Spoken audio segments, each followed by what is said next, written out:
In today's video, I'm going to teach you how to change privacy settings on PowerPoint. We will walk through the PowerPoint options on Windows so you can control how connected experiences use your content. First, open PowerPoint. If it is already open, make sure you can see any presentation, even a blank one. Having a file open helps the menus look the same as what you see in this video. Now click File. You will find File in the top left corner of the PowerPoint window. When you click it, PowerPoint switches into the Backstage view, with a tall menu on the left and larger panels on the right. From there, click Account. On the left side, you will see options like Home, New, Open, and near the bottom, Account. When you choose Account, the right side shows information about your Microsoft account, product information, and some related settings. Next, select Account Privacy. On the Account page, look for a small section that mentions Privacy or Account Privacy near your account details. Under that heading, you will see the Account Privacy option.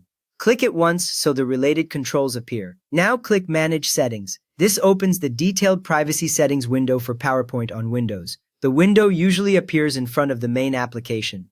It contains several sections, and one of them is titled Connected Experiences. Under Connected Experiences, choose the privacy options you want. In this area, you can turn on or off experiences that connect to Microsoft services. Some settings control features that analyze your content to offer suggestions or design ideas. Others control experiences that connect to the internet for translation or extra content. A useful detail here is that these switches usually apply across other Office apps that use the same account, not only PowerPoint. If you turn something off, expect related features to stop appearing in your slides, which can surprise beginners who forget they changed privacy settings. Once you have picked the options that match your comfort level, click OK.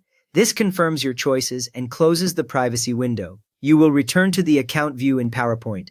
Your new privacy settings are now stored, and in many cases they start working right away without any extra confirmation on screen.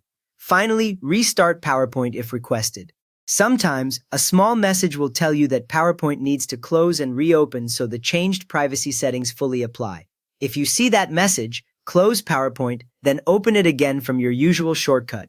After restarting, Connected Experiences will follow the settings you just chose, which affects things like PowerPoint Designer, Translator, and some Copilot-related features. You have now updated your PowerPoint privacy settings on Windows to control how Connected Experiences use your content.